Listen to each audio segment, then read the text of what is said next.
Hello and welcome to unDivided special primary election night coverage. It's a special night already. The Secretary of State's office yet to update some of the biggest races in the state. I actually haven't seen this. I've been covering politics in Washington for 15 years. You might, and usually they're pretty prompt in terms of updating results at 8 p.m. or just after 8 p.m. So something is afoot. You might be seeing some outlets push out results, but the issue is that those results are so partial, they're completely meaningless.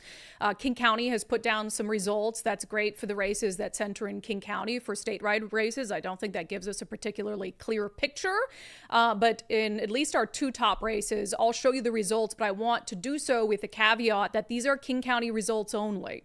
It doesn't do us any good really to glean anything from them, but you know, I think in terms of make or break for gubernatorial campaigns, we know that you have to have a pretty high threshold in King County. So let's show you what we have right now. So these are gubernatorial results in King County only. No surprise, Bob Ferguson way out ahead in King County, 61% of the vote. Dave Reichert, 21% of the vote. Semi Bird, 3% of the King County vote. And State Senator Mark Mullet, a more moderate Democrat, at 8% of the vote. So for Semi Bird and Mark Mullet, look, if Mark Mullet as a Democrat can't do well in King County, clearly, you know, I don't think that this is going to be his night. And the same with Semi Bird. And although these are only King County results, I think that's indicative of where we're going to see this race go as more and more results come in. We know that's a top two primary. So if these results, certainly, I mean, you know, I hope Dave Reichert does better than 21% in King County. He needs to get over 40% in King County in the primary election and in the general election to really have a chance of winning. So we'll dive a little bit more into that race when the state results come in. And we're actively monitoring the Secretary of State's Twitter handle as well, just to see if they have an explanation for why results aren't populating on their website. But let's talk about the AG's race quick, too, because even though we only have King County results in that race, King County's a big deal, and King County's going to be a big deal in deciding which Democrat moves forward. But I'll say for Pete Serrano, he's not doing well in King County either, the Republican in that race. Now, I think Pete Serrano will obviously advance past tonight as the more red county results start to be factored into the equation. But Nick Brown blowing Manka Dhingra out of the water in this initial ballot drop in King County, 48% to 27%.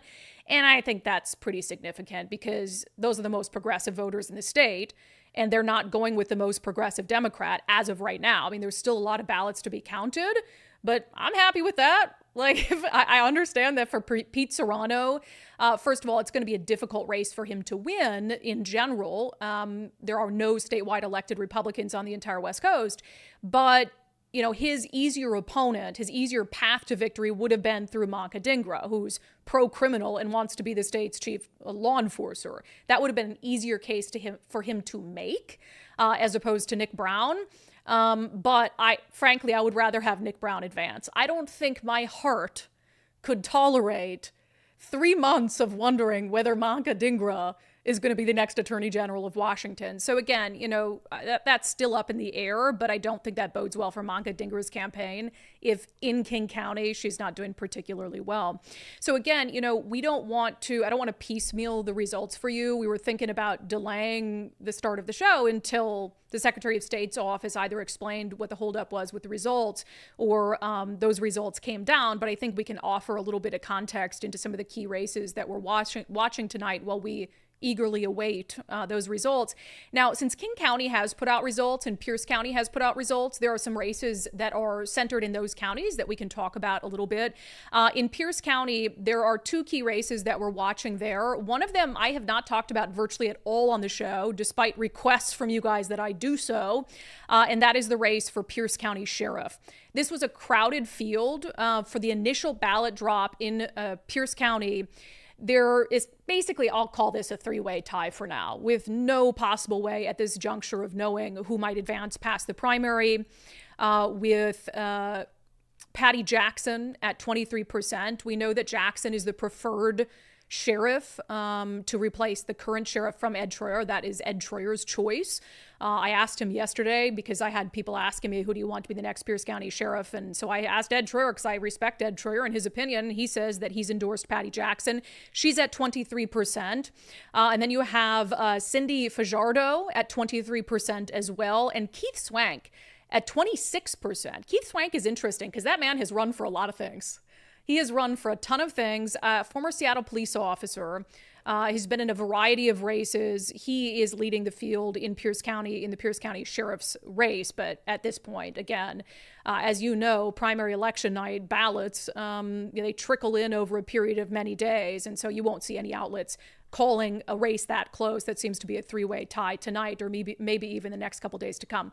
Since Pierce County results are in, primary results, I want to talk about the race for Pierce County Executive, also a race we haven't given a ton of attention to, although I think that there are clear, really important things at play here. I mean, Pierce County is the wall that stops the craziness of King County from moving any further to the south. And Pierce County has been a very purple place. Bruce Dammeier is term limited out of his position as Pierce County Executive. His choice to replace him is Republican Kelly Chambers. So right now, Kelly Chambers, 40. Oh, Nicole says that SOS is updating results. All right, Nicole is going to be getting to updated results for us. I'll just finish out what I'm talking about with Pierce County. Wow, 8:44, Steve Hobbs. That might be a record for the longest delay in getting out primary election night results. So Steve Hobbs is going to have some questions tonight and certainly into tomorrow. But in Pierce County Executive, just to finish out what I was saying there with the initial ballot drop in Pierce County, Ryan Mello, who's a very progressive Democrat, who is a Seattle politician. I mean, that's how I would characterize him, how he wants to treat homelessness, etc. He is up in this initial ballot drop, 52%. Kelly Chambers, Republican, a more moderate Republican. I think you consider her a mainstream Republican at 47% of the vote. But again, you're talking about an initial ballot drop in Pierce County. That is certainly not a race that we're going to see called tonight at any point. So I do want to talk a little bit. I know Nicole is going to be working on the graphics, making sure that we've got updated results here. But as the results come in the race for governor, and I want to note too that we're talking about, an initial ballot count. And so certainly we don't have a full picture of how the race is going to play out. But right now, Bob Ferguson at 45% of the vote. In this initial ballot drop. These are now the statewide results that have come in. Dave Reichert at 28%. Now, keep in mind that there is a split here between Dave Reichert and Semi Bird, but that is not certainly where Dave Reichert wants to be in this initial ballot drop. Now, results are going to continue to come in. This is a fraction of the ballots that are yet to be counted in this race, but you'll see that it's very clear, I think, what we've known all along in this race, that Semi Bird and Mark Mullet are likely not going to advance past the primary election. I certainly don't see any path for them to do that.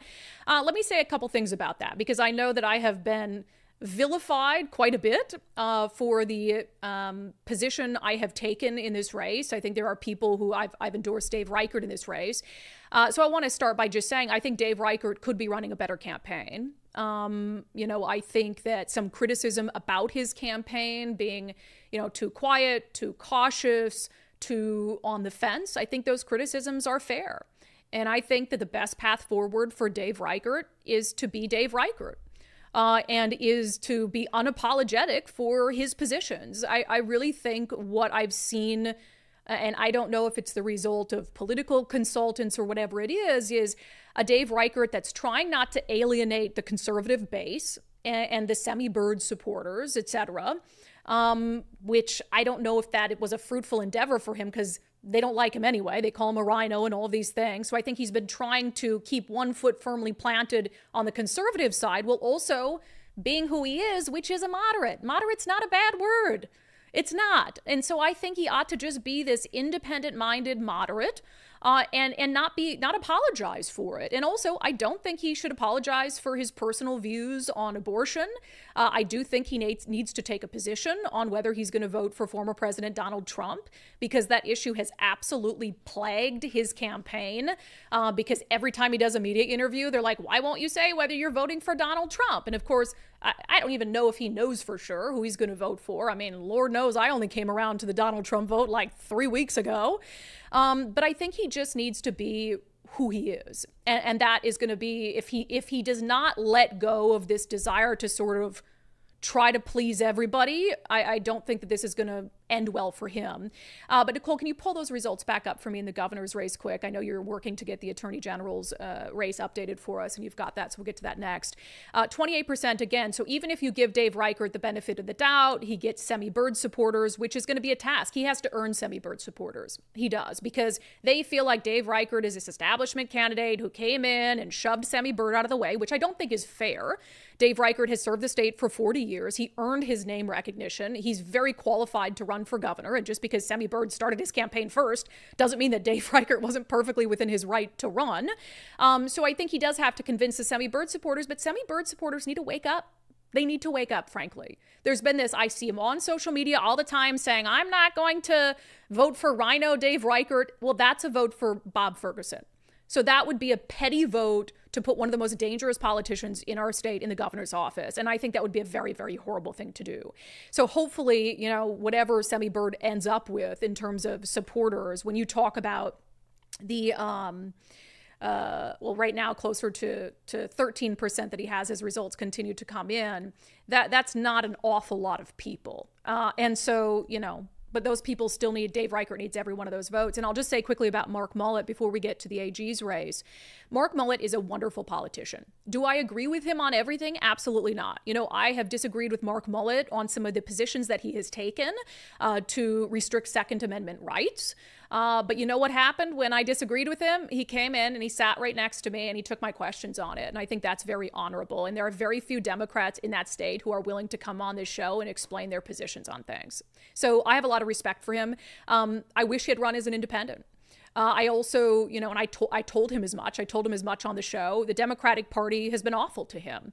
And look, he's given it right back to them. I just don't see either really him or Dave Reichert as tried and true, a Democrat on one side and a Republican on the other. I think this would have been a tremendous opportunity to say, you know what, our own parties are revolting against us and rejecting us for not being pure enough. So we're just going to run as independents. But I think Mark Mullet losing in the governor's race, which also means that he's going to leave his state Senate seat because he couldn't run for both, and his seat is up in the election as well.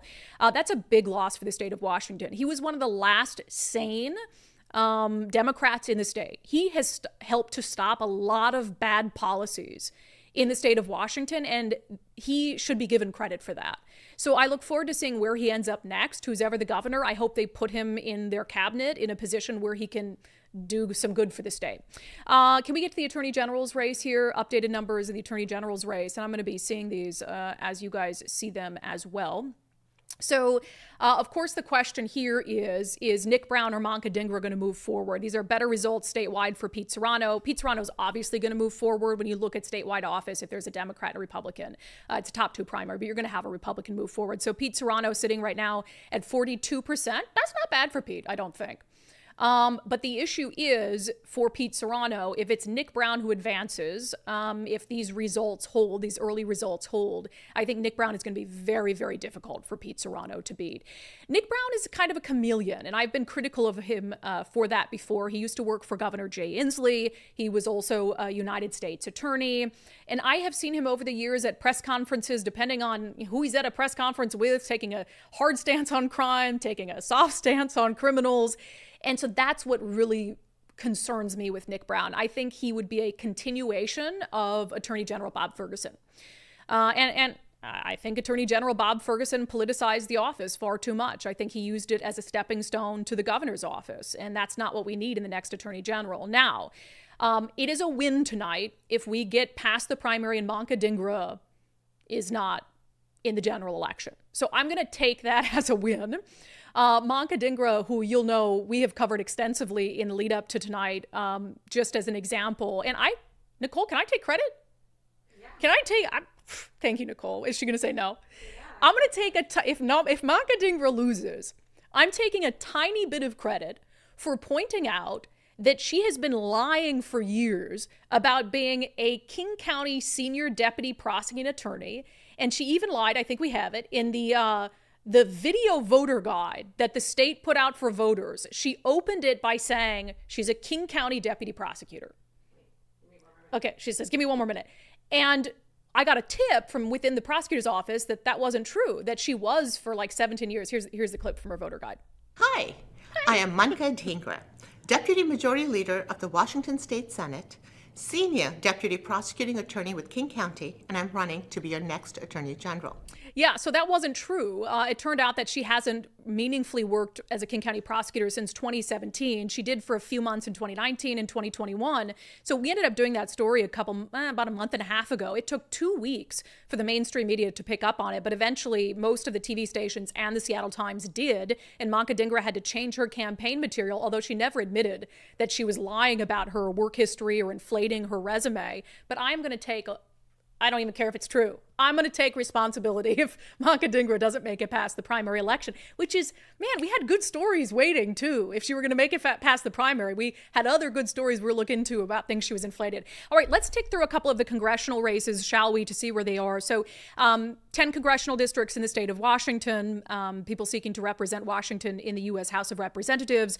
There are just a couple that are of interest to me because they're either, highly contentious races, or they have some underlying theme that I think is really interesting. So let's go down to the 3rd congressional district, which is the congressional district that is neighbors to Portland. So it's just an odd district because it's not bright blue, even though it's right by Portland. It was held by Republicans for a long time. You'll remember it was held by Jaime Herrera Beutler. And then Jaime Herrera Beutler had the audacity to vote to impeach former President Donald Trump. And so that led to a primary challenger named Joe Kent 2 years ago. Joe Kent edged her out. But when he edged her out, he lost the seat for Republicans to the current member of Congress from the 3rd, Marie Gluesenkamp-Perez, who right now is doing pretty well, 47% of the vote. But that's not a surprise because, again, you have a situation where you have a contested Republican side of things in the primary election. But Joe Kent seems like he is taking a dominant lead against Leslie Llewellyn. Joe Kent, it's interesting. It's always interesting to me when someone who just lost a race wants to turn around 2 years later and run again against the same person and expect a different result. So that's always kind of rubbed me the wrong way about whenever that happens. But Joe Kent is going to try to do it again. Leslie Llewellyn, more of a mainstream Republican, trying to carve out this sort of middle ground between Marie Gluesenkamp-Perez and Joe Kent. And it doesn't seem like that is going to be successful for her. So if these early results hold, we would be looking at a rematch of 2022 down in the 3rd congressional district. And the question is, what would Joe Kent do differently to be able to take that seat back for Republicans, a seat that I will say I kind of blame him for losing for Republicans back in 2022. I mean, he had every right in the world to run. I think Republicans in our state have been their own worst enemy. And I really believe that seat would have remained in Republican hands and Jaime Herrera Beutler would have kept that seat. But there were some Republicans who couldn't forgive her for the Trump vote. And who am I to say that they should have forgiven her? So it's just kind of a mess on the Republican side. But again, Joe Kent needs to have a strategy to do something different this time around if he goes up again against Marie Gluesenkamp-Perez. Now, she does have 2 years in Congress under her belt. So now he has a record. He has her record to run against and to talk about some of the votes that she's taken. But I'll say she hasn't been one of the more extreme Democrats from our state in Congress, not by any stretch of the imagination. All right, let's move on to the 4th congressional district. This is fascinating. I'm utterly fascinated by this. Is there whiskey? Do we have whiskey in there? Before I get to this, because I have my cup. Actually. I got this at an auction. You can't see it. It says We the People. And I would like to drink some We the People whiskey as I continue. Are you having this much fun watching the TV? I don't think so. Are you having this much fun watching King 5? Not a chance in the world. So the 4th congressional district, of course, this is interesting because it's currently held by Dan Newhouse, a Republican, who is the last remaining Republican currently in office who voted to impeach former President Donald Trump. He was like the lone survivor. So can he keep his seat? Well, this race got really interesting. We knew he was going to be challenged, right, by Republicans. And the 4th congressional district is solidly Republican, very reliable, so Democrats don't have a chance there. So right now, the top 3 are all Republicans. Dan Newhouse, 25% of the vote. Jared Sessler, who President Trump endorsed pretty early in this race, although then he kind of co-endorsed this next candidate who we'll discuss. But Jared Sessler, who's also been one of these kind of perennial political candidates who runs for a bunch of stuff, he's at 30% right now. He's got to be very happy with that. And then Tiffany Smiley, who ran for U.S. Senate in 2022 against Patty Murray, lost by double digits, ran as a very moderate mainstream Republican, kind of trying to distance herself from Trumpism, and then decided at the last minute, I think it was the day before the filing deadline. It was a surprise even to Dan Newhouse.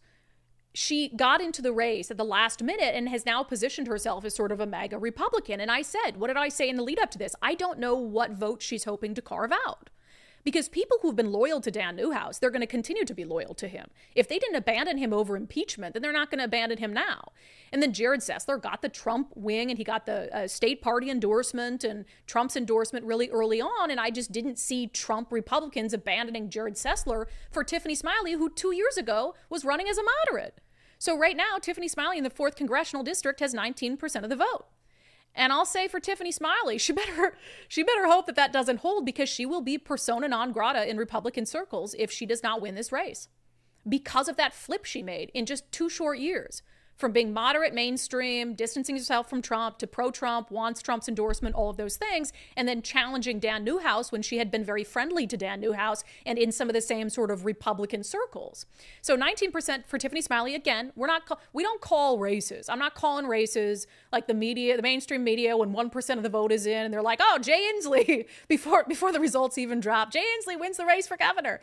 Our election system is too spread out over too many days and returns when races are, within a few percentage points to call. But Tiffany Smiley, 19%. I have to imagine Dan Newhouse's team is very happy with that.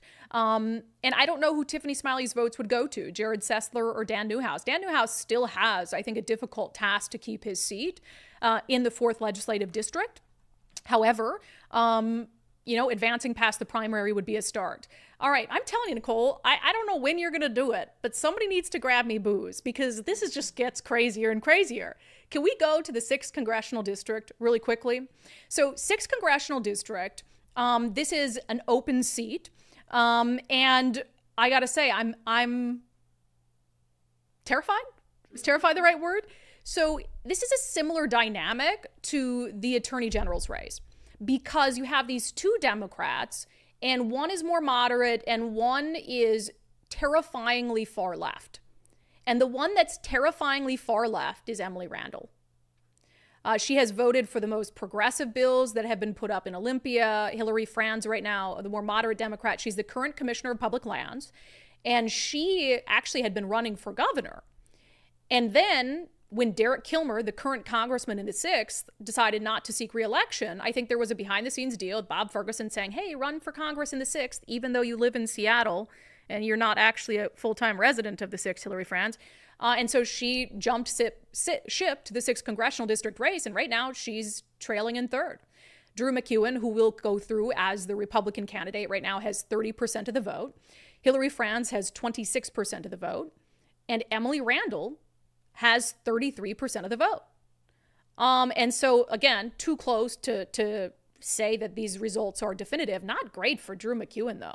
Those are not good results for Drew McEwen. He's going to have to reevaluate if that holds and doesn't spike up anymore, sort of what he's not doing or not doing. But Emily Randall with 33%, she would be one of the most far left members of Congress if she wins the 6th Congressional District seat. And can I just remind them of Tootsie's McGee?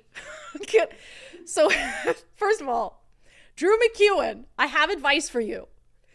If you go through the primary with Emily Randall, I already have your campaign ads.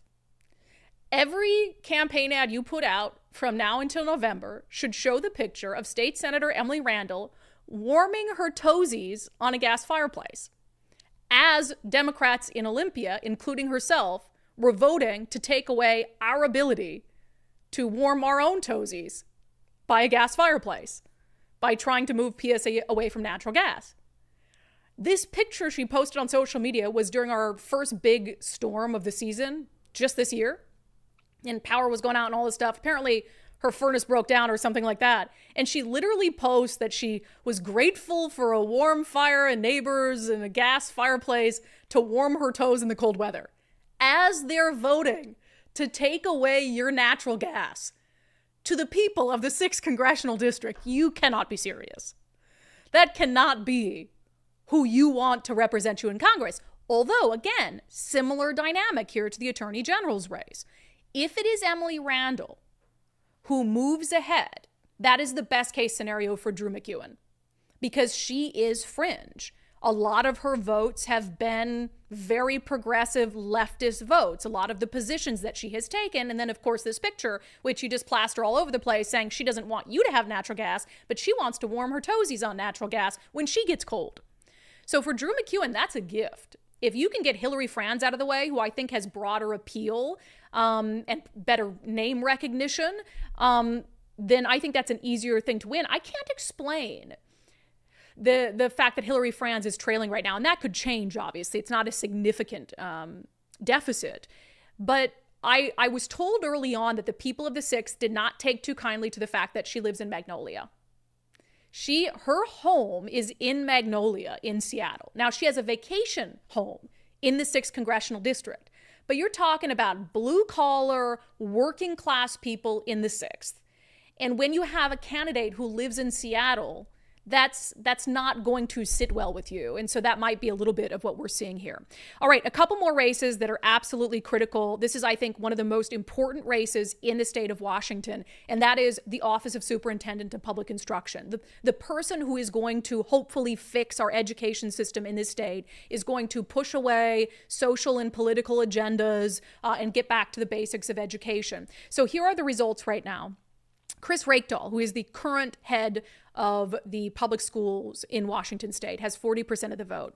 I'm kind of surprised by that. Look, I know that these are early results and that they are subject to change, but not even the Seattle Times endorsed Chris Rakedahl. Chris has come on this show. We always appreciate his willingness to answer our questions, although he often tap dances around them. But even the Seattle Times said, look, test scores are in the toilet. And I don't know how we can justify giving him another 4 years to continue to lead our public education system downhill. I mean, this is a man who kept kids out of school for such a long time and just refused to acknowledge that it was going to have serious mental health implications, that it was going to put them behind. And so he's always been perfectly kind to me, but that doesn't mean I think he's doing a good job. I think he's not doing a good job. And when we've reached out to his office and asked him about clearly inappropriate political and social agendas being pushed on kids, specific examples, we never get a satisfactory answer. And so Reed Soros was he was endorsed by the Times, the other kind of Democrat progressive. He's at 23%. And then my choice, David Olson, is at 31%. He is the one endorsed by Republicans, although this is a nonpartisan office. And so, if it's Chris Rakedahl and David Olson who advance, I think David has a lot of work to do. I don't know how he would absorb voters for Reed Soros, who again is more progressive even than Chris Rakedahl, I would argue. So he's going to have a lot of work ahead of him to build his name recognition and to try to make voters understand that our public education system is in a state of declining enrollment, declining standards, declining test scores. So, I mean, that to me is one of the most critical races. If we don't, we're not taking care of the next generation, then what are we doing exactly? I do want to note, for those of you who are on our streams or streaming right now across all of our platforms, Patreon, Locals, X, Facebook, holy smokes, we're everywhere. We do have Daryl Davis on all the live feeds monitoring your questions and comments. So if you have a particular race that you are interested in getting results for that we haven't brought up, or you have any questions about results or anything that we're talking about tonight, or you want to point out something I said that was wrong or terrible or whatever it is, feel free to drop it in the comments on whatever platform that you're watching and listening on, and Daryl will pick and choose what he would like and drop it in for us to read. UW football fan says, I'll vote for Republican Chambers in Pierce County, one of the few Republicans I'd vote for. Yeah, Kelly Chambers is a good person. And I'll just say I'm personal friends with Kelly Chambers. And so when I'm like personal friends with someone, I tend to not really cover those races on the show. I mean, I'm a political commentator, and so I'm going to take positions on things. And if I do cover a race where I have someone who I would consider a personal friend, I'll always be transparent about that. Kelly's great. I mean, she just is. Kelly has a fascinating background. She was a teen mom. Her daughter is like a full-grown adult and just beautiful and smart and lovely and awesome. But Kelly Chambers grew up in poverty on Tacoma's hilltop. And she grew up around a lot of crime issues, challenging home environment. And to see the woman she's become, the business owner, what she's built for herself and her family, and her husband's wonderful as well. I would love to see Kelly Chambers be the next Pierce County executive. I think she's very similar to Bruce Dammeier, the current executive. Bruce is a doer. Bruce is not a partisan. He's not an ideologue. I think he genuinely does what's best. I would have loved for him to have run for governor in 2020. But I guess maybe he just didn't want to, which I don't blame him. But he's being term limited out. And so Kelly Chambers, I think, would continue that tradition in Pierce County of not being hyper-partisan, of looking at the issues through a fiscally responsible lens, through a public safety lens, but also taking her really unique background, knowing what it's like to struggle, knowing what it's like to be poor, knowing what it's like to be a young mom, knowing what it's like to be a business owner. And I think those are all really, really good qualities to bring into Pierce County. So we will, of course, monitor that. All right, one other race that always goes under the radar. Oh, these results make me happy. Okay, all right, these are fine. So is state Supreme Court. There is an open seat on the Washington State Supreme Court this year. That's huge because it's hard to beat incumbents. So when you have incumbents running, it's almost impossible to beat them. Election rules are different for judges, and so it makes it really hard to challenge them. And also, if and this is why a lot of just judicial races, not just state Supreme Court, but up and down the ballot, why they're always like, there's no challenger, why they're always unopposed. Because if you're an attorney and you run against a sitting judge, like, you can kiss every case you ever do goodbye. I mean, you're never going to get a good ruling. You're going to be persona non grata. So a lot of attorneys won't even try to become a jurist and be elected unless it's an open seat. So there's an open seat on the state Supreme Court. This is huge. We know the Supreme Court has made some highly ideological decisions. We need a little bit of balance on the Supreme Court. My pick for state Supreme Court is Dave Larson. Dave Larson has a pretty comfortable margin ahead of the third place individual right now, but he's in second to Sal Mungia with 42%. But if Dave Larson goes through, given the fact that there's not a lot of attention or coverage on state Supreme Court races, I think a little bit of a coverage from us, certainly pushing him out there, making sure that there's some name recognition there, I think that could go a long way. So that is one. Nicole, check that box. If Dave Larson goes through, we're going to go balls to the walls to try to get him elected. Nothing, Nicole? You're fine with me saying balls to the walls on the show? Usually go for it. Like, I'm busy over here, Oh, what do you do? I can't police the show. What could you possibly be doing right now? Nicole's like, oh, I don't know. There weren't election results until we were already on the air. All right, let's talk about the U.S. Senate race, shall we? I'm having a blast. Let's just keep going. And no, I haven't been drinking, although I had, first of all, Nicole, I won't put you on camera. No, you're good. What do you mean? I just wanted them to show them our fuel right now. So I stopped. I went home after the live show at noon, pet my dogs, put them outside to go to the bathroom because my husband's working a double shift, and took a little quick nap and then came back. So I stopped and got Nicole and I. Have you seen these at Starbucks? This is not an ad for Starbucks, although if you want to give us money, Howard Schultz, and do some ads on the show, fine. We got these energy drinks from Starbucks. I swear to God, I'm like, I can't see straight. It was a total mistake. It has 200 milligrams of caffeine. That one has 180. Mine had 200 milligrams of caffeine. I've only drank half, though. So like total today, I'm on like 400 milligrams of caffeine. So that was a huge mistake. Like never again. Well, you're never going to bed now. I didn't need that much of a pick-me-up. But anyway, okay, let's talk about the U.S. Senate race. Really terrible results so far for Dr. Raul Garcia, the Republican in this race, had been a gubernatorial candidate.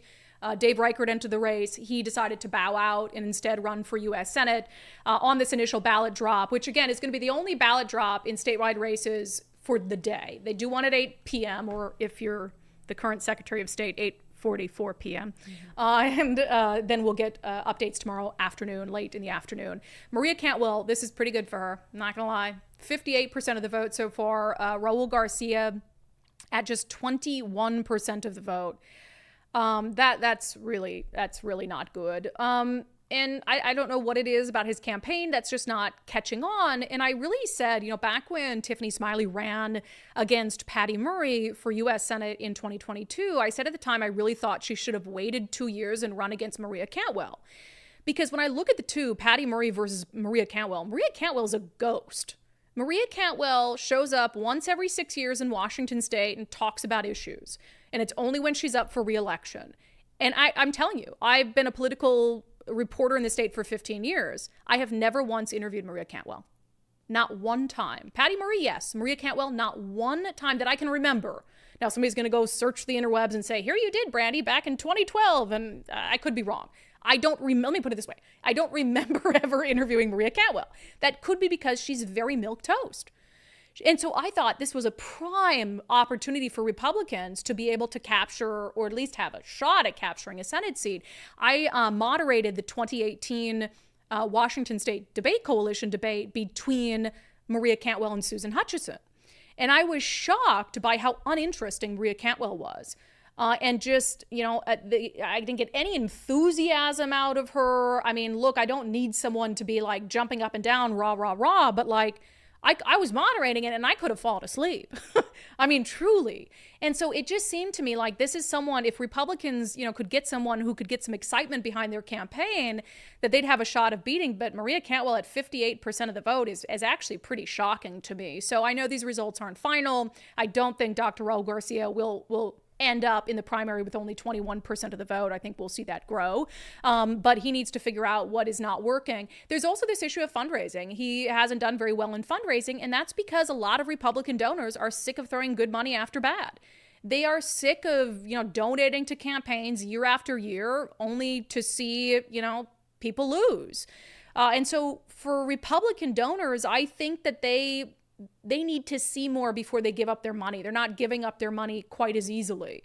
And so that's going to be a challenge. Dr. Garcia is going to have to convince them. I mean, I think he's first of all, we need a change. Maria Cantwell, she's been in the Senate almost as long as I've been alive, and the same for Patty Murray. But both of them ran, saying we need new blood. And that was more than 20 years ago. So if they were saying we need new blood after they were replacing people who'd been in the Senate for, 20 odd years, like we need new blood now.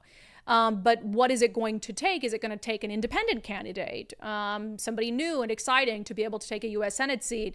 And I think it's also, if it's going to be this lopsided in some of these statewide races, Republicans really have to reassess what they're doing, or there needs to be a movement toward running independent candidates and Republicans forgetting about some of the big races and instead focusing on the legislative districts to try to rebalance things in Olympia a little bit more, because they have a small pool of money to work with as a party compared to the Democratic Party. So where are you going to spend those resources? Are they better served at the legislative level than throwing a bunch of money at statewide races when you haven't won a statewide race in years? I think Kim Wyman was the last remaining Republican in statewide elected office on the West Coast. She was the Secretary of State in Washington before she left to join the Biden administration. And so, I don't know if we're going to elect another Republican in statewide office.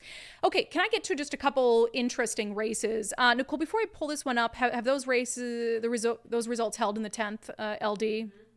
Oh, it has. Wow. This is actually pretty surprising to me. And I think I owe an apology to Kerry Kennedy. And no, I have a theory on this, but go ahead. Oh, okay. So in the 10th, there's a couple legislative races. As you know, we don't dive too deep into individual legislative races on the show because, we want to make sure that the content on the show is as appealing to the most amount of people as possible. But there are a few legislative races that we have covered because they have intrigue. And I'm interested in them for other reasons maybe than specifically the legislative district. So I want to take you to the 10th legislative district, which includes like a chunk of Snohomish County. And it is the seat in the state house currently held by Lion Clyde Shavers. So I have a vendetta against Clive Shavers. Yes, I do. I have a show called Undivided. Yet I have vendettas, and I have a vendetta against Clyde Shavers because he lied about his military service when he first ran 2 years ago, and voters didn't find out until ballots had already come out, and he still hasn't admitted that he's a liar, and Democrats didn't do anything about it. And so I don't think he deserves to keep his seat. But here he is with 52% of the vote on primary night. Here's the interesting thing. Oh, I'm sorry, it says Gallardo under her. That's actually Kerry Kennedy. Sorry. So that's a picture of Kerry Kennedy. And Kerry Kennedy is winning. She's beating out Yvonne Gallardo. So we had Yvonne Gallardo on the show to talk about, because she's a military veteran and she is kind of the Republican Party's mainstream candidate. So we had Yvonne on to talk about her race, and she's only got 20% of the vote right now. So of the two Republicans, Kerry Kennedy, who's running, has 28% of the vote, and I didn't even have her on the show. I think it's really sad because apology. she comes first on the ballot. She comes first on the ballot. There's two Republicans. And she's a Kennedy? And no, I just think she comes first on the ballot. And I think I never saw a sign. I never saw, this is where my parents vote. This is, I have a ton of family members and they all ask me, who do I vote for? Because there was no build up to this. And I don't think that there was a very, aggressive campaign had by either of these two. I don't know. I think she Yvonne tried. was out there. I think we tried. Yeah, I mean, I see Kerry Kennedy at a lot of events, but I haven't seen her. I think that's why the Republican Party hadn't got behind her. She's run for a few things. She hasn't been successful. But I mean, she's perfectly nice. I've met her husband. Oh, sure. He's an awesome guy. But, I should have had Kerry Kennedy on as well and not picked and choose. So I probably owe Kerry Kennedy an apology. But that's an interesting race. And whoever makes it through, Yvonne Gallardo or Kerry Kennedy, all you got to do is beat Lion Clyde Shavers. There's the easiest knock about him, and that's that he lied about his military service. Now, that's made more difficult by the fact that Semi Bird lied about his military service, and Republicans just said, no big deal. So kind of takes away like the key talking point against Clyde Shavers. But okay, the other legislative district that we highlighted recently on the show is the 24th legislative district in the Senate race there. Why did we talk about it? Well, it includes Clallam County, and Clallam County is the last remaining bellwether county in the entire country. It is the only county in the entire nation that has voted for the eventual winner of the presidential election every cycle since 1980. So it's just a fascinating area. It's always on national news and stuff because when you have a bellwether county like that, you have a population of people that for whatever reason seems to have its finger on the pulse of what's happening nationally. And so knowing what they care about, knowing the issues they care about, and kind of picking their brain is, I think, a really good exercise to see how might the presidential election shape out. What issue does this interesting subset of voters care about? Because they voted for Donald Trump in 2016, and then there were like 8 bellwether counties in the country left going into the 2020 election. All of them chose Donald Trump, except Clallam County, which voted Biden. So it wiped the rest of them out. Now it's just Clallam County on an island. No pressure, right? A lot of pressure. So we had Marsha Kelbon on the show, Republican running for state Senate in that race. The current results right now, State Rep Mike Chapman, a Democrat, so he's already a state representative. He's running for state Senate. He's at 55% of the vote, and Marsha Kelbon's at 40% of the vote, which is interesting because she was just in and said she'd seen some polling that had her up. Obviously, these results aren't final, but we'll be watching that with intrigue. She did offer, though, I think, some really good insight into what voters there are thinking about. So if you're interested in just learning more about this bellwether district and what voters care about there, we have a full interview with Marsha, really whip smart woman, up on our subscription platforms, Patreon and Local, so you can go watch that. All right. Do you have a Commissioner of Public Lands? Mm-hmm. Yeah. So I want to talk about the Commissioner of Public Lands race because this one was absolutely jam-packed with candidates. And so the current Commissioner of Public Lands, Hillary Franz, she, again, ran for governor for a short time, then decided to run for the 6th Congressional District. And Hillary Franz has been a pretty popular Commissioner of Public Lands, and I think she's done an okay job. She sort of tried to be a little more progressive on the back end as she was building up to her race for governor, but before that, very respected by the farmers and the ranchers and the landowners, actually understood, even as a Democrat, that there's another side of the state across the Cascades.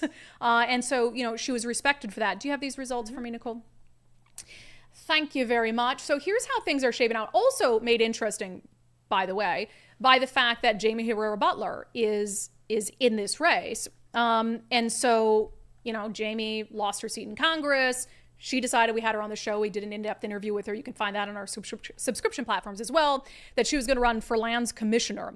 So right now, gosh, this is absolutely razor thin. So Sue Keel-Peterson, also someone who I really ought to have on the show. She is the Republican endorsed candidate for Commissioner of Public Land. She's a scientist, so she has an interesting background. She's at 20%. Jamie Herrera Butler's at 23%, and Dave Up the Grove is at 20%. But this is super, super crowded field. There's a bunch of other candidates that have, okay showings. Patrick DePoe at 13%. Can I tell you one that really disappoints me that's not in this top 4 right now, though? Is State Senator Kevin VanDeWeghe. So he was in this race. He's you can leave this graphic up as I talk about this a little bit. State Senator Kevin VanDeWeghe, whether you know that name or not, he's a Democrat who has stopped an awful lot of bullshit from getting passed in Olympia. He and Mark Mullet were one of the last, 2 of the last remaining actual moderate Democrats in Olympia. And now they're both going to be gone because Mark Mullet ran for governor. He's not going to make it past the primary. And Kevin VanDeWeghe decided he wasn't going to run for a Senate seat again, and he was going to run for Commissioner of Public Lands. And is he in 4th or 5th? He's in 6th place right now. 6th place with only 8% of the vote. So that's another huge loss for the state of Washington. I would have much rather, frankly, Mark Mullet and Kevin VanDeWeghe stayed in their Senate seats and continued to block the absolute nonsense policies that Democrats in the majority push through. I mean, statewide rent control, we would have that right now if it weren't for Mark Mullet and Kevin VanDeWeghe. Police pursuits, they helped to fix the police pursuit law before it went to initiative, fix it kind of. So anyway, this is really interesting, but we'll see if these results hold. Jamie Herrera Butler has to be happy with that, obviously. And we'll see who comes out of the top 2 primary. But a lot of indecision amongst voters in the Commissioner of Public Lands race. But I think that's another one, Nicole, that you mentioned is unless you're a political nerd like us, you're up at 9:25 p.m., watching a live show about the elections, you're not following who's running for Commissioner of Public Lands. So once the field is narrowed, and then they're going to start to actually get, I think, more money in their coffers and start to run ads and stuff. But Jamie Herrera Butler and Dave Upthegrove, frankly, have one big thing going for them. Name recognition. People do know who they are. Even if they don't know that they're running for Commissioner of Public Lands, they know who they are. I mean, Jamie Herrera Butler has been all over national news for an impeachment vote. She's looked at because of that as a more moderate, an option that maybe some moderate Democrats could get behind. And then Dave Upthegrove has been around forever in politics in Washington state. All right, I do want to hop on a couple other races. Secretary of State, if we can go to Secretary of State, Nicole. This is interesting because, look, Steve Hobbs is fine. I have a beef with Steve Hobbs over a couple things. He's the current Democratic Secretary of State. When he was appointed into this position, remember that. So Kim Wyman was the Republican elected Secretary of State. She ditched us for the Biden administration for a job on the East Coast. And then Jay Inslee got to appoint someone to be the Secretary of State. And he decided to appoint Senator Steve Hobbs. Now, why did he do that? Because Steve Hobbs didn't have any election experience. Well, he did that because Steve Hobbs was a thorn in his side as a Democrat. Steve Hobbs was a moderate. He was blocking some of Inslee's things on climate. And Inslee's like, well, if I just pluck him out of the Senate and give him an upgrade to the promotion to the Secretary of State, then he's out of my hair. And so I was against Steve Hobbs' candidacy when he ran after he'd been appointed because I thought he was chosen for a reason that I didn't find particularly good. But I think he's done a fine job. He is a moderate Democrat after all. There are a couple issues I've had with Steve Hobbs. And can you put those results up for me, Nicole? A couple issues. He's now leading in these initial ballot results, 49%. Dale Whitaker, the Republican-backed candidate, has 37% of the vote. Steve Hobbs, there's a couple things. And why I put out a list of who I was suggesting. I didn't do endorsements in anything but the governor's race. But I put out a list saying, here's who I'm voting for. And you'll notice I didn't include the Secretary of State's race. That's because Steve Hobbs, was nice enough to meet with me when I was furious that people were harassing signature gatherers and Democrats were condoning it. So I went down to his office and I met with him. We had a nice conversation. I think that he has spoken out. He spoke out against Bob Ferguson when Bob Ferguson came out and asked him to break election law by moving his name up on the ballot. So I thought that took a lot for him to speak out against his party's standard bearer like that. And I don't know a lot about Dale Whitaker. I've met him a couple times. He seems perfectly nice. But it just isn't something where I was willing to throw out, here's who I think you should vote for, because I don't dislike Steve Hobbs. I think he's doing a fine job. I don't like the Logically AI stuff. They put out this whole AI no-bid contract to monitor our social media accounts. The rationale, I think, was harmless, but even some of my tweets were caught up in it, tweets that were not election misinformation. And so that's a big issue. So he has some convincing to do from my perspective, that he can do this job in a nonpartisan way, which I think is how it ought to be done. All right, let's tick through a couple of the other races that I don't have a particular lot to say about, but in case you were curious. In the race for treasurer, the incumbent, Mike Pellicotty, is at 59% of the vote. Sharon Hannock is at 41% of the vote. You know, treasurer is one of those positions, again, that's just not the sexiest position. And I think people are just voting for maybe name recognition, who they, party affiliation, who they think they are aligned with, all of those things. So, yeah, not the sexiest race, but Sharon Hannock certainly has some work ahead of her to get her name out there and to help people understand what the job of treasurer is and why she would be better at it. Can we jump to the 7th Congressional District and the 8th Congressional District? Is that all right? Oh, that's okay. So I'm just going to go see the results here that are updated. So actually the 7th is updated if you want to drop that in for me. So 7th Congressional District has one of the most extreme members of Congress in the entire country, Congresswoman Pramila Jayapal, who is the chair of the House Progressive Caucus. I'm going to guess that Pramila Jayapal is probably going to keep her seat in Congress. Right now she has 78% of the vote. The Republican candidate, Dan Alexander, is at 9%. So I don't think that Pramila Jayapal's seat is in any jeopardy. And look, I have always gotten along fine with the Congresswoman. She is who she says she is. She's a progressive. I think that she has done and said some things that are borderline anti-Semitic. I kind of hoped that she wouldn't do as well in this election, so it put her on notice. But maybe that's just what the people of her district, which encompasses Seattle, just don't care. If she's borderline anti-Semitic. So I think she has some soul searching to do on that issue. Let me just say that. All right, in the 8th Congressional District, I don't know if we have an updated graphic, but I'll just go to it anyway. So that's the seat. The 8th Congressional District has been such an interesting seat over the last 8 years or so. It's a seat that was held by Dave Reichert before he decided to retire in 2018. And then he went into retirement and came back out of retirement to run for governor. And it had always been a Republican seat. It's this weird district because it includes like Issaquah, Snoqualmie, North Bend, and then stretches way east into these rural areas and farm areas past the Cascade Mountains. So that's kind of why it's always been considered a purple district. Even when it was held by Republicans, it was held by Republicans who understood like the art of compromise and consensus and weren't like extremist Republicans like Dave Reichert. So Dave Reichert retires, and you might recall Dino Rossi ran for the seat against Dr. Kim Schreier, who was plucked out of obscurity, a pediatrician, to run for Congress at a time when healthcare was really the prevailing issue that Democrats were talking about. And so Kim Schreier beat Dino Rossi. And then the seat flipped blue for the first time ever.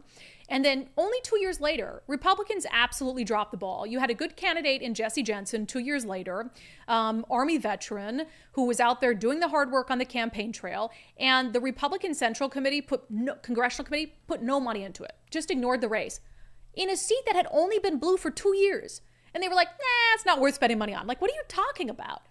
There was millions spent on it just 2 years earlier, and you're writing it off because it flipped Democrat once?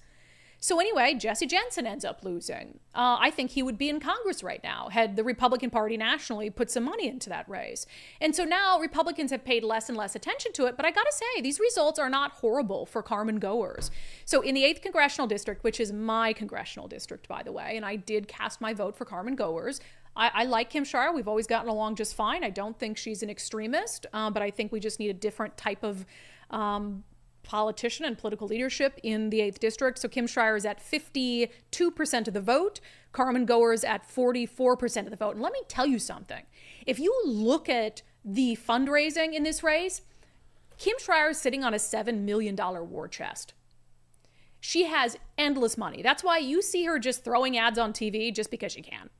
She's got all the time new ads, mostly focused on abortion, airing. And Carmen Goers has raised virtually nothing, like maybe $200,000. I'd have to go back and look, but maybe $200,000.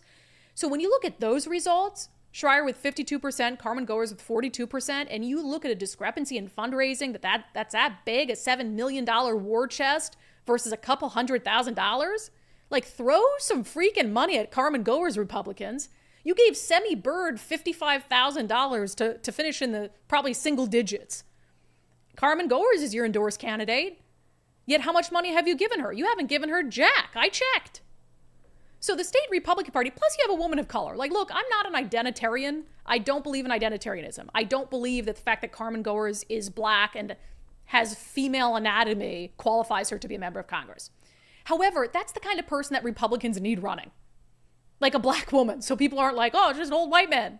And she's a lovely woman. She's awesome. Mike and I have become, that's another example of Mike and I have come to really like her. She's a nice lady. 44% to the state Republican Party and Jim Walsh, give the woman a freaking check. Because that's not half bad for someone who hasn't been able to fundraise. So, all right. What else do you want to get to, Nicole? You got either, you want to toss me in any direction? No,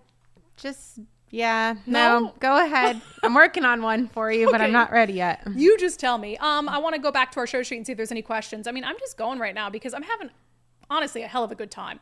Sergeant Pickles with a $1.99 super chat. He says, hashtag ranked choice 2028. I'm not sold on ranked choice voting. There's a reason Democrats are the ones who liked ranked choice voting. And that tells me that they think it'll benefit them. So I'm not sold on that. Let me see. Marina says, did you cover U.S. Rep D7? If not, I'd love for you to talk about it. We just did, so that comment probably came before that. Pramila Jayapal was 78% of the vote. So I think that's safe with her. All right, let's see here. YouTube, Roy Reedy says 10th Congressional District, please. Nicole, if you'll get on the 10th Congressional District for us. Nicole's on it, although I can navigate to it quick without, you don't need a graphic. Look. 10th Congressional District, Marilyn Strickland with 54% of the vote. Marilyn Strickland is the Democratic incumbent down there. Don Hewitt is the next closest. He's a Republican candidate with 28% of the vote, which is interesting because Nariv Sheth, he'd gotten more like kind of social media attention as the Republican candidate. And he's only got 11% of the vote. And that kind of shows you like social media does not win elections. It really does not. In fact, one race I want to check on, Daryl, if you're listening, will you check on this for me? The Missouri Attorney General candidate, the one who was putting out those videos saying, don't be gay and weak, and like doing all these viral social media videos. I'm dying to know how she fared in the primary election. So you want to look at that for me. But yeah, so Marilyn Strickland, 54%. And then Don Hewitt appears to be the Republican who will probably advance past the primary ahead of Nariv Sheth. Again, we're not calling these races, but that looks pretty good. Bryce Ancheta Real Estate. Brandi, how worried are you about how the Wall legislature results could turn out given today's result? I have to go through and do the math, but we know that Democrats are getting dangerously close to a supermajority, which is the absolute worst thing that could happen to the state of Washington. Democrats already said that, so they won. The chair of the state Democratic Party put out a tweet, Shasti Conrad, and she said her goal for 2026 is to reach supermajority so they can clean up the state constitution. Like, that's terrifying. I don't want you cleaning up the state constitution. So supermajorities means that they have a big enough majority in the House and Senate to override a gubernatorial veto. If they reach that, it doesn't matter who the governor is. It doesn't matter if Dave Reichert can win the governorship. There is no stopping their agenda. I mean, it's hard to stop their agenda already because now we're losing both the moderate senators that were the no votes that stopped some of the most insane things this past legislative session. So they're gone, probably going to be replaced by more progressive Democrats. And then if they can, I have to do the math again to see where they're at with the numbers. I think it's going to be challenging this year for them to reach supermajorities in both. But if they can do that, that's a done deal. And what did I tell you? What did I tell you on the show is oh, good job, Nicole. Or is that Daryl? It's Daryl. Daryl, you're funny. He's in my little show sheet and he's just dropping things. What did I tell you is the first thing they're going to do if they get supermajorities? Who wants to tell everyone in the chat what the first thing they're going to do is? They're going to try to repeal our right to initiative and referendum. It is, when you look at the control and one party control and then building and building and building that slowly over 40 years. They've had one party control, so they control the House, the Senate, and the governor's office for the past 8 legislative sessions, but most of the past 24 legislative sessions. And so you get to that point and you have all this power where you can push anything through that you want. If they reach supermajorities, they can override a governor's veto. Nothing is standing in their way at that point, except our constitutional right to initiative and referendum. So what would make you believe that they wouldn't come after it? Now, just to be clear, in order to change the state constitution, that has to go to a vote of the people. but they would pass it through the legislature. And you don't believe that they would be deeply dishonest in selling that vote to the people of Washington state. And the voters of Washington state will have handed Democrats a supermajority, so they'd probably do exactly what they want them to do anyway, which would, I don't even know what that would mean for the state of Washington. If we lost our right to initiative and referendum, and you might say they'll never do that. Look at how vitriolic Democratic leadership was and has been about the Let's Go Washington initiatives. The Speaker of the House, Lori Jenkins, when those initiatives qualified to be sent to the legislature, she said that the initiative process it saddened her what the initiative process had become. Because she says, oh, here's this rich guy who can just buy his way onto the ballot. No, he can't buy his way onto the ballot. He needed more than 400,000 Washingtonians to sign each and every one of those. And so she completely dismissed the population of people. More than 800,000 unique voters signed on to at least one of the 6 initiatives. And she just dismissed them and said she was saddened by it. Imagine being saddened by the people you're supposed to serve exercising their rights under our Constitution to put a check on your power. So that's the very, very first thing that they'll do. And there's no stopping them after that. So even for Democrats, man, especially just reasonable, moderate Democrats, please understand the danger there. Please understand the danger there. And if there's a race where you're not really thrilled about either candidate, just vote for the Republican. I very rarely tell people to default vote, but vote for the Republican out of some understanding that we cannot hand unchecked power over to Democrats. And by unchecked power, I mean supermajorities. All right, let's see here. Daryl put in the Missouri. Okay, I'll read that in a second. But I do want to know. I got to make sense of it before I jump into it. Okay, Nicole, did you have something you wanted me to go to? Second district. Oh, yeah, the second district. This is actually funny because, we did not expect these results. Okay, I don't know what we were expected. All right, second congressional district. It is the seat currently held by Democrat Rick Larsen. He has a comfortable lead here in the primary, 50% of the vote. Over 50% is always a good place to be for Nicole. Shh, over there. Stop. I'm trying to be serious. I'm trying to be a serious news lady. Rick Larsen, 50% of the vote. Second right now, at least holding on to second, is Cody Hart. Which he actually, I believe he runs as a MAGA Republican. Yeah, he says prefers MAGA Republican Party. So he's over Johnson. Yeah, he has 20% of the vote. Leif Johnson was sort of the one talked about more in Republican circles. He's got 10% of the vote. And then just for fun, I also wanted to mention that Linwood City Council member Josh Binda. Stop it, Nicole. Nicole, stop it. What are you laughing about? I don't know what you're laughing about there. Oh, yeah, his shirtless pic that he posted on Instagram in a post that was catering to children. That pic? Gotcha. If you're not familiar with Josh Binda, he's the Linwood City Council member who has all these like PDC violations. And please, God, tell me you have this clip. Oh, yeah. Oh, my God, you're the best producer on the planet. I try. And when he was before the PDC explaining why he hadn't paid his PDC violations yet for breaking all these rules, here's what he said. Well, I have access to bank. I mean, this might sound young of me. I've never written a check or done a check before. I don't have a checkbook or any of that sorts. So the whole checking process is fairly new to me. Yeah, he wanted to be in Congress, but he'd never written a check. 4% of the vote. Nicole, she was in the other room and we were planning for the show. She's like, should I use the shirtless pic of Binda? I said, people would probably call us racist. And then I immediately said, I don't care. He put that picture up. The funny thing about the shirtless pic is that it wasn't funny. It was like he does these speeches to school children about like inspirational, whatever it is. And that was one of the things that got him in hot water with the PDC is, being paid for those and using the City Hall and like filming a video about them on the dais for his City Hall job. And then he posted a picture about his tour, his upcoming speaking tour to children. It was like this side pose, shirtless, like, yeah. And I'm like, that's for kids, dude. So anyway, that's the picture that good for you for those abs. Like, I wish that I could get something resembling an ab.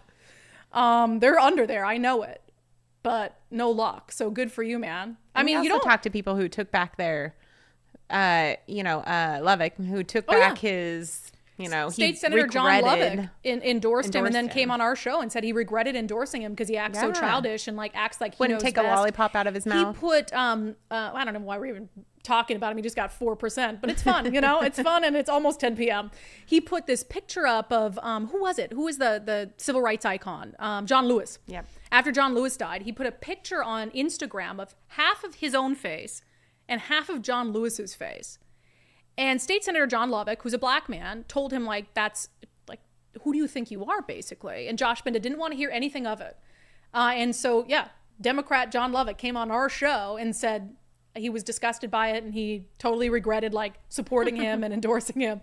So 4% for Josh Binda in the race for the 2nd Congressional District. Thank goodness, really. You know, I mean, if we take one thing out of tonight, it really is that Josh Binda is just going to have to find something else to do. Can we revisit the race for governor quick? I do want to see if some more results have come in that race. Yeah, I don't know if the graphic's been updated, but I'm just going to go through the updated results in that. So it has come down a little bit for Bob Ferguson. He's now under 50% when the first results dropped, and that's why primary election results are challenging. He's at 45% of the vote, Bob Ferguson is, and Dave Reichert is at 28% of the vote. I'd also just point out Semi Bird is still in the single digits at 9%. And Mark Mullet, I'm just so surprised he didn't do a little bit better. He's at 6% of the vote.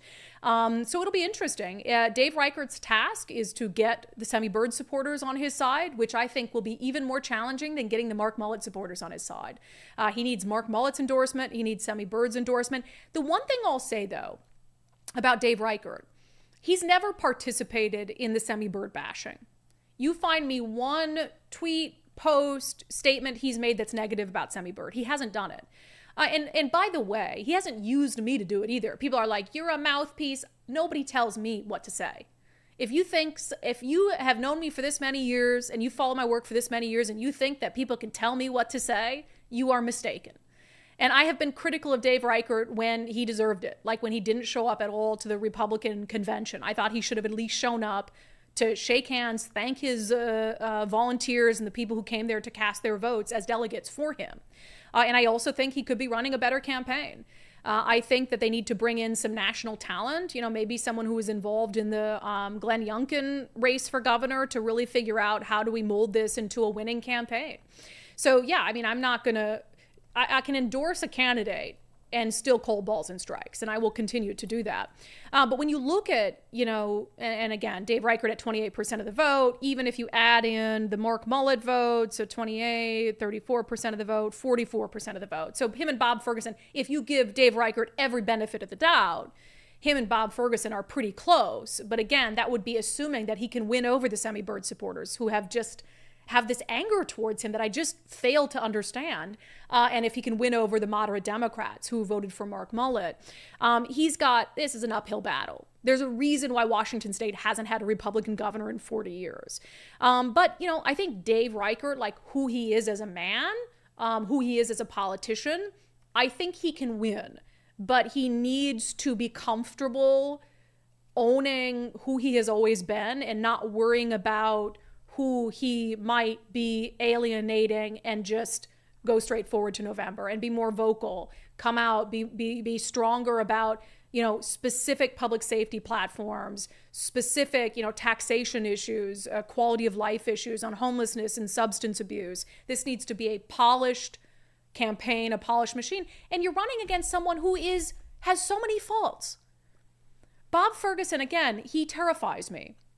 I'm not going to vilify him as a human being. I've said I'm not going to do that on this show. I've met him many times. I've interviewed him many times. He's always been perfectly nice to me. I've been in his home to interview him. His wife is perfectly nice. I'm sure he's a great father. He posts about his kids a lot. We can separate the person from the politician. As a politician, he is self-serving. I give it 3 years before he's gearing up for a presidential run if he makes it to the governor's office. He has used the power of his office as attorney general to go after his political opponents. He's ruined Tim Eyman's life, right? Bankrupt him. Because Tim Eyman is daring to run initiatives. I mean, Tim Eyman, you know, maybe he hasn't always run things on the up and up, but he went after him with a vengeance and a vendetta that was insane. He spent millions of dollars in taxpayer money to ruin Tim Eyman's life. He politically prosecuted 4 police officers, 3 police officers and a sheriff. didn't get a conviction on a single one of them. Did that after multiple investigations had cleared those officers in Tacoma of wrongdoing. This is someone who there is no one he won't run over in his pursuit of power. And he's a liar. He is a liar. The last pitch he made to voters yesterday, he was at Green Lake Park. He put out a video saying, I'm the only campaign that doesn't take corporate PAC money. Yet he has taken a ton of corporate PAC money during his campaigns. McDonald's, Weyerhaeuser, Anheuser-Busch, AT&T. I mean, the who's who of big corporations have given him money. And he might not be taking their money in this campaign, but he can't all of a sudden act like I am the candidate who doesn't take corporate PAC money because it's evil, when he just took it when he ran for attorney general. And he has raised twice the amount of money from businesses this cycle in this campaign than Dave Reichert has. So spare me. And I always go back to, Bob Ferguson is the guy who says Donald Trump's a threat to our democracy, all this stuff over and over. Yet Bob Ferguson is the one who came on the news and asked the Secretary of State to break the law on his behalf. Remember the whole two Bob Fergusons thing when they got two other guys named Bob Ferguson to run for governor as Democrats, and Bob Ferguson threatened them with legal action, so they dropped out. But he asked the Secretary of State to change the order on the ballot, something the Secretary of State said, I cannot do.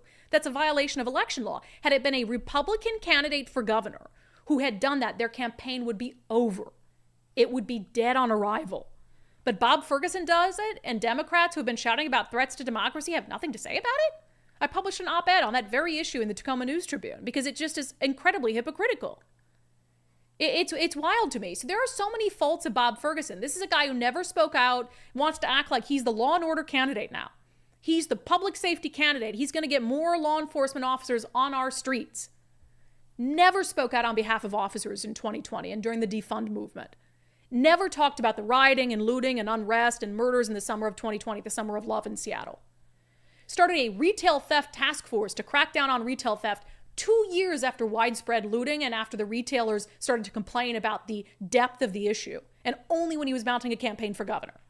He only does what's politically popular at the time and what will help him gain power. He should be a very easy candidate to beat. He truly should be. But Dave Reichert has to run a lean, mean, aggressive, clean, what other words can I use that rhyme with that, campaign. And I don't think he's doing that right now. There's room for improvement. There's absolutely room for improvement. There's the latest results in the governor's race. 45% Bob Ferguson, 28% Dave Reichert, 9% Semi Bird, 6% Mark Mullet. And look, I'm not going to dance on Semi Bird's political grave, but I will say to Semi Bird supporters who have been absolutely vicious toward me because I had the audacity to have an opinion and to endorse Dave Reichert and point out that Semi Bird has way too much baggage in his past that he has outright lied about. I'm taking names because some of you have said some crazy stuff. I'm giving out I saw some tweet today. I'm giving out sexual favors to people, and I've got sugar daddies in the political establishment who are making me support Dave Reichert. Go to hell. Genuinely go to hell. So yeah, don't come crawling to me and well, now I like you, Brandi, because Semi Bird's out of the race. No, I'm taking names. All right, you guys, I think that we've covered really the key races. Let me make sure Lieutenant Governor, if you want to do it. Oh, Lieutenant Governor, shall we? Mm-hmm. I triggered a bunch of people by voting for the Democrat in this race, Denny Heck. And it's interesting because Hageland was the Republican who I think had gotten more attention on the Republican side. But right now, Denny Heck, I'm actually kind of surprised that Denny Heck isn't over 49%. Because a lot of Republicans I know voted for Denny Heck. Let's see. So Dan Matthews is in second. He prefers Republican Party, 23% of the vote. And Bob Hageland has 17% of the vote. So we will see. I think Denny Heck will probably be able to keep his seat. There was another Democrat in the race who got about 10%, David Griffin. So assuming that goes to Denny Heck. I like Denny Heck. Denny Heck, Lieutenant Governor is a boring job. I'm just going to say it. Lieutenant Governor, that's not a job where you can be really political and do a lot of things. It is a procedural job. You're the president of the Senate, and you have to keep things moving in the Senate, make sure everyone's following the rules, which I think he's done very fairly. I mean, he called the gas ban bill that was cobbled together in the middle of the night a hot mess and basically told him, kick rocks until you fix it. This isn't going anywhere. So I appreciate that from him. All right, so here's the deal. Let me get to a couple questions and comments, and we'll probably try to close here around 10 p.m. We do have our live show tomorrow at noon where we'll be able to digest the results a little bit. But keep in mind, we won't have another dump of ballots until tomorrow late afternoon. And so that's kind of the weird thing about Washington elections is it's like a hurry up and wait situation. Let me see. We have multiple comments asking me to go over the 26th legislative district. Let me see if I can really quickly do that for you. Sorry, I'm looking at my map right now. Here it is. I don't know which legislative district seat you want, if it's position 1 or position 2. I think I know which one it is. So in position 1, Addison Richards, the Democrat, has 49% of the vote. Jesse Young has 35% of the vote. I imagine that's the one people are eager to hear about. So Jim Henderson in third place, a Republican who's been like labeled as a fake Republican by some people in the race. He only has 15% of the vote. So it looks like Jesse Young would be moving forward with Addison Richards. In the other seat in the 26th, position 2, Michelle Caldier, a Republican who Republicans call a rhino or whatever it is, like my least favorite term on planet Earth. She has 34% of the vote, and Tiffany Mitchell, Democrat, has 30% of the vote. So those are the results in that race. And again, we'll be able to go over some of these with a little more clarity coming up on the show tomorrow. Jenny Lee Miller says, can you discuss the low voter turnout and how that may reflect on November? Yeah, I mean, look, voter turnout in primaries is always low. It's lower than it typically has been. And so, more people when the presidential race is on the ticket, typically you're looking at like 70% plus for voter turnout. So, I don't know if that's going to change. I think people are also exhausted with the presidential race. Frankly, previous years they might be more excited, but a lot of people just don't like either of the options, and I don't either. I mean, first of all, I'm not voting for Kamala Harris. Just not doing it, even though her VP pick is from my home state. But he's a total like progressive borderline socialist. And I don't want to vote for Trump, but frankly, I'm going to. Those are the options. I have to be selfish and vote for someone who I think can keep us safe, who values law enforcement, who's going to do something different at the southern border, who's going to maybe hopefully improve my 401k, especially after this week, then I'm going to do it. And if you want to call me a MAGA, whatever, I just don't care anymore. Okay. So yeah, I have other questions from you guys that I will probably get to on the show tomorrow. Let me see. Nicole, am I missing anything? You want to appear on camera? Sorry. You want to make a little appearance now that you're... I don't know. You got to fix your hair and makeup. I did not. You look beautiful. You guys tell Nicole that she looks lovely. All right. That has been our election special for tonight. A couple things that we're going to wrap our heads around overnight before our live show at noon. Why the hell did it take until 8:44 for the Secretary of State's office to drop statewide election results? Question numero uno. And then also we'll be reaching out to some of the campaigns that don't appear to be making it through to get an assessment of kind of where they go from here. Are they going to endorse in some of these key races? The Attorney General's race obviously is one that I think time will tell, but Nick Brown has a pretty substantial lead right now on Manka Dhingra. So maybe we'll just take one more ballot drop before we really celebrate Manka Dhingra's defeat. But she put like $250,000 of her own money into her campaign at the last minute. Hope you can get that back, Manka, even though, that's fine. She's very rich, so she can spare the money. I'm just excited about now really putting some energy into the candidates that are left on the ballot that we support. 100%. So now it's not divided. Now it's, right. You can focus your energy. Yeah, and I mean the whole Semi Bird thing, like it's been nasty. I mean, I've said now publicly, Mike and I had to have cops at our house because like Semi Bird people were going absolutely nuts that I endorsed Dave Reichert and that I shared Jason Rance's reporting on the stolen valor accusations, which I find to be credible in the sense that Semi Bird admitted to some of these things. Like, look, I get it. That's frustrating for people. I'll say this. I'll give this to the Semi Bird supporters. Semi Bird ran a better campaign than Dave Reichert. He did. His campaign, his marketing was better. His messaging was better. His ability to elicit enthusiasm from his supporters was better. His visibility was better. But those things obviously did not overcome Dave Reichert's name recognition in the state of Washington and Dave Reichert's reputation, which is a pretty good one. He has a very good reputation as being an independent-minded person. And in a state that hasn't elected a Republican, independent-minded is the ticket.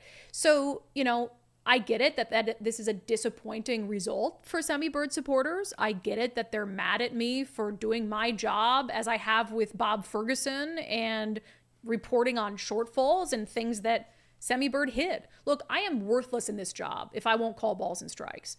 If I'm going to fold because people are going to be mean to me on the internet for reporting factual things, like, I'm worthless in this job. So I don't apologize for any of it. I don't take any of it back. But I do acknowledge that Semi Bird ran a good campaign for someone with no name recognition whatsoever and hardly any elected experience besides school board. So if Dave can take an ounce of the enthusiasm that Semi Bird was able to elicit from his group of supporters, I hope that Dave can do that. I hope Dave can learn something from his marketing, and take some of that Semi Bird enthusiasm and make them feel he has to earn their votes.